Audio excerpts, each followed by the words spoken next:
네 하나님 여호와께서 내게 주어 차지하게 하시는 땅 곧 내 소유가 된 기업의 땅에서 조상이 정한 네 이웃의 경계표를 옮기지 말지니라.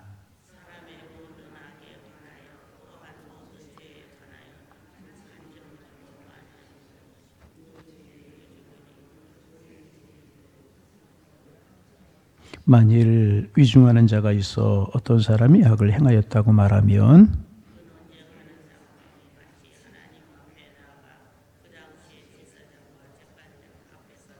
재판장은 자세히 조사하여 그 증인이 거짓 증거하여 그 형제를 거짓으로 모함한 것이 판명되면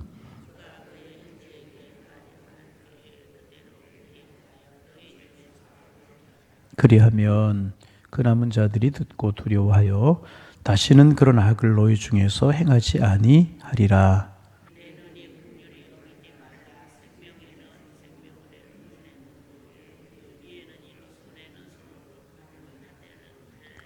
이니라. 아멘.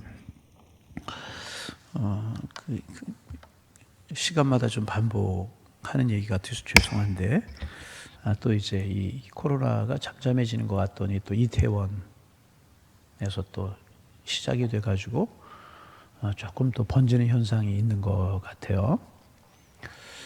가만히 생각하면 이제 신천지도 그렇고 이태원 사건도 그렇고 정상적이지 않은 곳에서 이런 일들이 크게 벌어지는 것 같다는 생각이 이제 들어요. 그래서 어떻게 생각하면 뭐 또 조심스럽고 그렇지만 어떻게 생각하면 하나님께서 그런 것들을 드러나게 하시는 것이 아닌가. 여러분 이태원에 그런 시설들이 있다는 거 여러분 몰랐잖아요. 저도 몰랐어요. 동성애자들이 모이는 곳이라고. 어제 수예배 시간에 그걸 잠깐 이야기했지만 어제 제가 깜짝 놀랄 이야기를 들었어요. 어제 수예배 나오신 분들 죄송한데요. 캄캄 수면방이라고 그래가지고 동성들이 벌거벗고 그 방에 들어간대요. 그 안에서 무슨 일이 벌어지겠어요? 알만한 거 아니겠어요? 그리고 거기에서 파트너를 찾지 못하면 다른 쪽으로 옮기고 다른 쪽으로 옮기고. 참 이게 참 이게 입에 담기도 어려운 그런 일들이잖아요. 결국 그런 일들 때문에 이런 일들이 벌어지게 되고 하나님께서 그들의 실체를 밝히시는 것 아닌가 그런 생각도 들고 신천지가 그랬잖아요. 아주 심해지다 보니까 그렇게 밝혀지는 것이 아닌가 그런 생각이 들었는데 그래서 여러분 하늘 아래 드러나지 않을 것이 없고 진리는 항상 승리하게 마련입니다. 그래서 우리의 신앙 우리의 믿음이 옳은 것인 줄로 믿고 하나님 반듯하게 우리가 섬기는 믿음으로 살아가면 하나님 우리를 지키시고 우리의 믿음이 승리하게 하시고 하나님의 통치가 이루어지게 될 줄로 믿습니다. 그렇지만 우리가 해야 될 것은 뭐냐 하면 이러한 때에 이러한 땅이 하나님의 공의와 하나님의 은혜로 회복될 수 있도록 우리가 기도하는 것. 늘 말씀드리잖아요. 소돔과 고모라가 멸망한 것. 왜 그랬다고요? 악이 관영해서기 때문에 그렇지만 결정적인 것은 그 땅에 하나님을 찾고 하나님 앞에 기도하고 하나님 앞에 서 있는 의인 10명이 없었기 때문이다. 의인이 누구예요? 오늘 하나님을 믿고 하나님을 의지하는 하나님의 백성들은 의인이란 말이죠. 우리가 의롭게 살아서 의인이 아니라 하나님을 향한 믿음으로 살아가는 사람은 하나님이 예수님을 보시고 우리를 보시기 때문에 우리를 의롭게 여겨 주신다는 거예요. 오늘의 의인이 누구예요? 예수 믿고 살아가는 우리라는 거죠. 우리가 이 땅 위에서 기도하고 믿음으로 살아가면 이 땅을 하나님 새롭게 하실 줄로 믿습니다. 그래서 마지막으로 말씀드리는 것 두려워하지 말고 두려운 거 사실이잖아요. 나도 감염되면 어떻게 할까?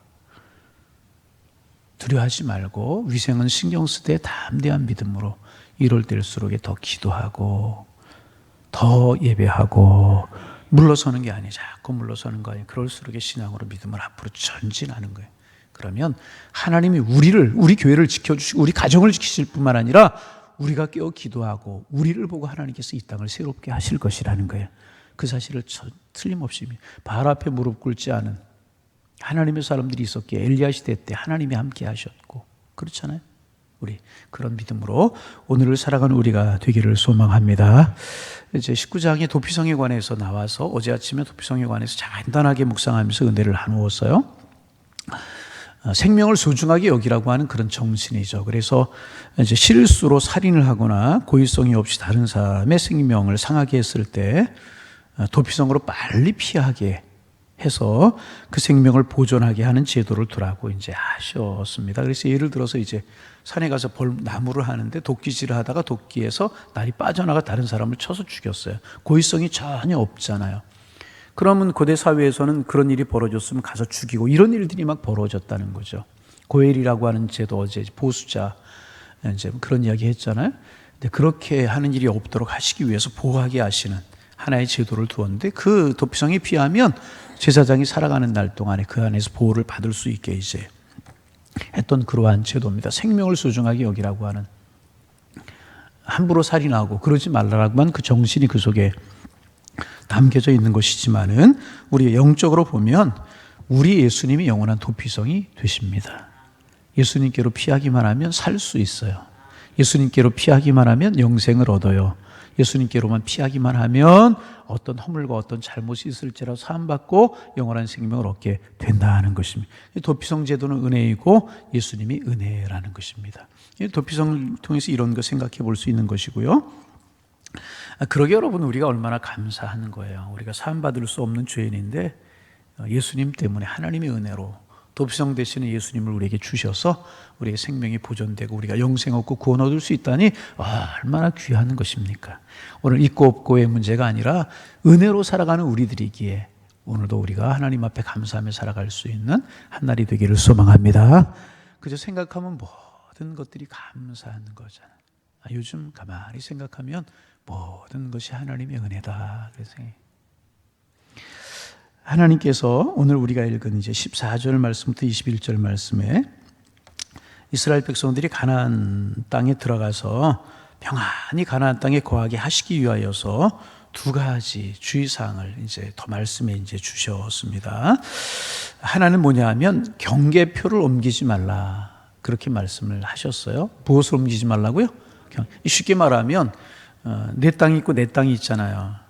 그럼 거기에 경계선이 있잖아요. 이것을 마음대로 옮기지 말라. 이런 말씀인 것입니다. 조금 이해할 필요가 있는데요. 고대 사회에서 모든 땅의 주인은 누구였어요? 고대 사회에서 모든 땅의 주인은 누구? 예? 왕이었잖아요. 왕. 그렇죠? 그래서 왕에게 뭐 공물을 바치고 그러잖아요. 그러나 이스라엘 백성들은 가나안 정복 후에 각자에게 땅을 나누어 주셨어요. 어제 아침에 이제 제가 기업이라고 하는 말씀을 드렸잖아요. 가나안 정복하고 난 후에 땅을 기업별로, 지파별로, 또 가정별로 나누어 주었기 때문에 이제 그게 기업이다. 하나님이 주신 것이다. 이제 그렇게 어제 아침에 이제 기업에 관해 제가 말씀을 이제 드렸어요. 그렇게 각자 땅을 나누어 주셨기 때문에 각자가 땅의 주인이었었어요. 아무리 왕이 있어도 왕이 주인이 아니고 각자가 땅의 주인이었다는 것입니다. 그래서 심지어는 이스라엘의 왕이라고 할지라도 함부로 다른 사람의 땅을 차지하거나 빼앗을 수가 없게 되어 있었어요. 이것이 이스라엘 정신이었습니다. 그럼에도 불구하고 사람들은요, 자꾸 땅을 넓히고 싶어 하는 거예요. 왜냐하면 땅을 넓혀야 집을 더 크게 지을 수 있고 땅을 넓혀야 농사도 더 많이 지어서 부하게 살아갈 수 있기 때문에 땅을 자꾸 넓히려고 이제 했던 것입니다. 그러나 하나님께서는요, 정해놓은 그 경계표를 넘지 말라. 그렇게 말씀을 이제 하셨습니다. 경계표를 여기 좀 눈 좀 뜨고 자들 좀 드시고요. 좀 새벽에 어려운 시간 나오셨는데 좀 경계표를 넘지 말라 그렇게 말씀을 이제 하셨습니다.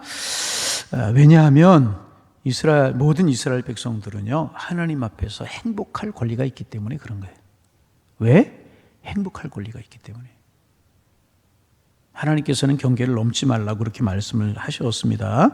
다른 사람의 행복을 빼앗아가면서 자기의 행복을 추구하지 말라는 것입니다. 이제 경계표가 옮겨지게 되는 그런 경우가 이제 여러 경우가 있을 수 있습니다. 강제로 옮기는 경우도, 힘 있는 사람이 힘 없는 사람이 땅을 빼앗아서 자기 영토를 넓히고 자기 영역을 넓히는, 강제로 옮기는 그런 경우도 이제 있을 수도 있고, 또 이제 몰래 옮기는 경우도 있었다고 그래요. 그런 경우도 있었고, 빚 때문에 어쩔 수 없이 내 소유가, 내 땅이 빼앗겨서 경계표에 옮겨지는 그런 경우도 이제 있었습니다. 먼저 강제로 옮기는 대표적인 예는 아합 왕과 나봇의 포도원 이야기. 우리가 잘 아는 이야기잖아요. 아합이 이제 왕궁이 있었고 또 별궁이 있었는데 별궁 옆에 좋은 포도원이 하나가 이제 있었습니다. 근데 아합이 그 포도원을 자기 나물밭으로 삼으면 좋겠다. 그렇게 생각을 이제 해서 이제 다른 땅과 바꾸자. 나봇에게 이야기를 하니까 안 된다는 거예요. 돈을 줄게 팔아라 그랬더니 안 된다는 거예요. 우리 쉽게 말하면 나봇이 거절했어요. 왜냐하면 한 가지 이유. 하나님이 나에게 주신 뭐라? 하나님이 나에게 주신 뭐다? 어제 아침에 우리가 이야기했죠. 하나님이 나에게 주신 뭐라고요? 기업이다. 하나님께서 나에게 주신 것을 어떻게 함부로 할 수 있겠느냐? 그럴 수 없다. 왕이지만 그럴 수 없다. 이제 그래요. 그러자 나봇이 쫀쫀한 사람이었던 것 같아요. 싸매고 누워버려요. 그 땅 차지하지 못해서. 그 모습을 본 그의 아내 이세벨이라고 하는 사람이 이제 그 나봇에게 이제 왕을 저주했다라고 하는 거짓 증인들을 내세워 가지고 나봇을 돌로 쳐서 죽게 하고 그 아들까지 이제 죽게 합니다. 그리고 그 포도원을 빼앗아 버리고 이제 말아요. 이런 일을 행한 이제 강제로 경계표를 옮긴 것이라고 이야기를 할 수 있죠. 그래서 아합에게 하나님께서 말씀을 하십니다. 이제 그 개들이 나봇의 피를 핥는 곳에서 개들이 내 피, 곧 내 이제 어떤 그 피도 핥을 것이다. 그렇게 이제 하나님께서 말씀을 하셨잖아요. 그래서 아무리 나물이 먹고 싶어도 다른 사람의 땅이 좋아 보여도 다른 사람의 피를 흘려가면서 나물을 먹고 땅을 가지려고 하자 하루아침에 아합도 죽고 아합의 자식들도 모두 죽게 되는 그런 일이 벌어져 버리고 말았어요. 강제로 경계표를 옮기게 되는 그런 경우다. 내 행복을 위해서 남에게 손해를 끼치고 내 부를 위해서 남에게 어려움을 주는 것 하지 말라. 그런 정신이라는 것입니다. 두 번째는 몰래 경계표를 옮기는 그런 경우가 있었다고 이제 그래요. 이것은 빚 때문에 이제 옮기는 것과 이제 관계가 이제 있는 것입니다. 어떤 사람이 이제 빚을 져요. 그래서 빚을 갚지 못하면 노예로 종으로 팔려갔어요. 자녀들 종으로, 가족들 노예로 팔려가 결국은 자기도 노예로 팔려가는 이런 경우가 있게 이제 되었습니다. 그래서 신년제도, 신년이 되면 땅 종들이 이제 안식년이 되면 7년이 되면 이제 종도로 팔려갔던 그런 사람들이 다시 자유의 몸으로 돌아오는 것 얼마 전에 우리가 나누지 않았습니까? 이제 그렇게 해서 종으로 팔려가면 오랫동안 그 사람이 가지고 있던 땅의 주인이 없어지게 되는 거예요. 그럼 놀게 되는 거라고 이야기를 할 수가 이제 있어요. 주인이 비게 되는 경우입니다. 그러면 은근슬쩍 그 땅을 내 땅으로 만드는 경우. 여러분 우리나라에서도 옛날에 그런 경우 있었다고 그러죠. 말뚝을 쳐놓고 자기 소유라고 그러고 막 잘 모르는 사람들 등기를 해가 자기 땅으로 삼고 은근슬쩍 자기하고는 만들든지 아니면 빚 때문에 그 땅을 자기가 차지해 버리는 이런 경우가 이스라엘에 비일비재했다는 거죠. 근데 안식년 제도를 통해 자기에게 이제 주인에게 돌아가기 그렇게 했었습니다. 그런데 이제 그렇게 하지 못하고 이제 빚 때문에 팔려가서 종이 된 사람 아예 돌아오지 못하도록 다른 나라에 이제 노예로 타국에 팔아버리는 그런 경우가 있었기 때문에 은근슬쩍 자기의 소유로 삼는 그런 경우들이 이제 종종 있었다고 이제 그래요. 이제 결국 하나님께서는 사랑 없는 이스라엘을 그 땅에 쫓아내셨잖아요. 바벨론 포로가 되게 하고 아수르에 망하게 이제 하셨습니다. 그래서 여러분 이제 생각해야 될 것이 뭐냐면 우리는 자기의 경계를 잘 지킬 수 있어야 된다는 거예요. 다른 사람에게 빼앗기지 않도록 하나님이 나에게 주신 분깃, 하나님이 나에게 주신 기업을 잘 지켜야 될 것이라. 여러분 하나님이 나를 위해서 예비하신 축복 절대로 빼앗기지 않기를 소망합니다. 그래서 우리가 열심히 성실히 살기도 해야 되겠지만은 하나님의 축복 소중히 여기고 지켜나가는 믿음 중요하다고 이야기할 수 있고 내 경계를 이제 다른 사람에게 피해를 주면서 함부로 넓히는 그런 일이 있어서는 안 될 것이라는 거예요. 내 행복이면 그만이다. 내 잘 살면 그만이다. 그 정신 잘못된 거란. 한때 우리나라에 이제 큰 기업들이 문어발 경영이라고 해가지고 닥치는 대로 회용을 넓히는 그런 일이 있지 않았습니까? 그래서 IMF가 오자 대부분 주저앉고 말게 된 이런 경우들이 있지 않았습니까? 이스라엘의 이제 정신은 함부로 자기 욕망을 따라가지 말고 함부로 자기 영역을 넓혀서 성공했다고 하지 말라는 거예요. 이게 이제 이런 정신이라고 이야기를 할 수가 이제 있습니다. 다른 사람을 굶어 죽어 가는데 나는 풍성하게 살아간다. 이 정신, 이거 아니라는 거예요. 결국 그런 거라는 거예요. 하나님께서 경계표를 이제 넘지 말라고 하신, 정하라고 하신 이 말씀이 그런 거예요. 다른 사람을 굶어 죽는데 나는 풍성하다, 나는 부자가 된다. 이건 이제 우리가 이번에 이제 나눔 헌금도 하자고, 그래서 어려운 교회도 돕고 어려운 유 돕자, 그런 이야기 한 게 뭐냐면 이게 바로 하나님의 정신이라고 하는 거예요. 나 잘 살면 됐지, 우리 교회 부흥하면 됐지, 우리 교회 커가면 됐지, 그리고 작은 교회 돌보지 않고 어려운 이웃들 돌보지 않는 것, 이거 하나님의 정신이 결코 아니라는 거예요. 그런 정신이 이 경계표를 넘지 말라고 하는 그러한 하나님의 말씀의 의도이고, 또 하나 이제 16절 15절부터 쭉 하고 있는 말씀 뭐냐 하면, 쉽게 말하면 정직하라는 거예요. 어떻게 하라고요? 정직하라는 거예요. 하나님께서는 이스라엘 백성들이 평안히 거하게 하시기 위해서 하나님 경계표를 옮기지 말라. 다른 하나는 정직하라. 여러분, 하나님의 백성들은요, 믿을 수 있어야 되는 것입니다. 어떻게 된다고요? 믿을 수 있어야 되는 것이다. 여러분, 옛날 예루살렘 성이 아름다웠다고 그래요. 예루살렘 성이 아름다웠다는 또 이유는 뭐냐 하면, 어떤 경관이 아름답고 그렇다는 것이 아니라, 누구든지 예루살렘 성 안에서는 이제 사기를 당하거나 테러를 당하거나 차별을 당한 일이 없었기 때문에 예루살렘 성이 아름답게 여겨졌다고 이제 그래요. 왜 그런 일이 없었느냐? 그들은 정직했기 때문에. 그래서 여러분, 이스라엘의 재판은 아주 간단했다고 그래요. 요즘 재판은 굉장히 이제 힘들잖아요. 왜냐하면 서로 진실을 말하지 않기 때문에. 진실 게임이라고 하는 말이 있잖아요. 어떤 것이 진실인지 모르는 거예요. 그런데 이스라엘의 재판이 간단했다는 이유는 뭐냐 하면, 재판장이 물어보면 모든 것을 사실대로 말했기 때문에 시시비비를 가려주면 되었다고 그래요. 정직했기 때문에 이제 그렇다는 것입니다. 여러분, 그런 이야기 어떻게 생각하십니까? 하늘을 우러러 한 점 부끄러움이 없다. 하늘을 우러러? 한 점 부끄러움 없는 사람이 어디 있겠어요?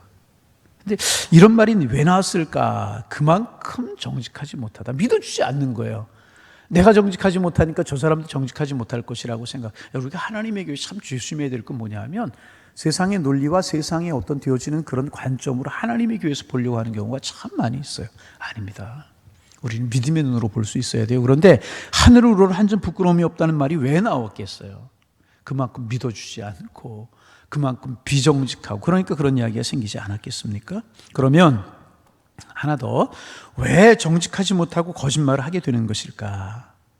하나요, 자기에게 불리해지니까 거짓말하는 거, 정직하지 못하게 되는 거라는 것입니다. 그러나 가장 중요한 것은 권력자나 다른 사람에게 보이는 것보다 더 중요한 것이 뭐냐 하면, 하나님 앞에 보여지는 것이라는. 사람은 속이고 순간적인 위기를 모면할 수 있지만 하나님은 절대로 속일 수 없다는 거죠. 이 사실을 우리가 이제 기억해야 될 것입니다. 그래서 우리가 기억해야 되는 것은 뭐냐 하면, 거짓말하는 자의 가치를 하나님 인정하지 아니하시고, 더 기억해야 될 것은 뭐냐 하면, 거짓말하는 자의 기도를 하나님이 듣지 아니하신다는 거예요. 이거 기억할 수 있어야 돼요. 그런데 이제 문제는 뭐냐 하면, 우리 안에 쉴 새 없이 거짓이 솟아오를 수 있다는 것입니다. 그래서 우리는 늘 하나님 앞에서 우리 이런 모습들을 내어놓고 기도할 수 있고 회개할 수 있고 우리를 가꾸어 갈 수 있어야 될 것이라. 여러분, 오늘의 예루살렘은 교회입니다. 교회를 오늘의 예루살렘이라고 이야기를 할 수가 있습니다. 그러므로 적어도 교회 안에서는요, 교회 안에서는 위선이 통하지 않아야 돼요. 위선. 교회 안에서는 사람의 편을 들어서는 안 되고, 억울하게 누명을 쓰는 일이 없어야 되는 것이라. 모든 것이 공평하게 이루어지고, 그럴 때 그런 우리의 모습을 보고 사람들이 하나님의 살아계심을 볼 수 있게 된다. 우리가 잘 살아야 되는, 정직하게 살아야 되는 이유는 뭐냐 하면, 그래야 세상 사람들이 우리를 보고 교회를 보고 하나님의 살아계심을 볼 수 있기 때문에 그렇다는 거예요. 왜 많은 백성들 중에서 이스라엘을 택하셨어요? 너희들 왜 다른 백성들하고 구별하게 이렇게 살아라고 말씀을 하고 계시는 것입니까? 이스라엘 통해서 열국이, 열방이 하나님을 보게 하시는 것이라. 오늘 우리 교회가 예루살렘인데 오늘 하나님의 백성들이 영적인 이스라엘 백성들, 오늘 우리가 소중한 것이 무엇입니까? 우리를 통해 세상에 하나님을 보게 해야 되는 것이라. 이게 우리의 사명이라는 거예요. 그래서 내 유익을 위해서 내 풍성함을 다른 사람 손해나게 하는 거, 이런 거 하지 말고, 순간적인 묘면하기 위해서 거짓하지 말고 정직하게 하고, 그럴 때 하나님 우리를 지켜주시고 우리를 통해서 열방이 하나님을 보게 될 것이라는 거예요. 오늘 이 두 가지 정신, 하나님의 정신, 내 편안함과 내 유익을 다른 사람 어렵게 하지 말고, 또 순간적인 유익을 모면하게 거짓하지 말고 하나님 앞에 살아가는 마음으로 살아갈 때 하나님 우리를 지켜주신다, 열방이 하나님을 볼 것이다, 이런 믿음으로 오늘 살아가셔서 하나님의 살아계심을 보이며 살아가는 축복된 한 날 되기를 주님의 이름으로 축원합니다. 기도하게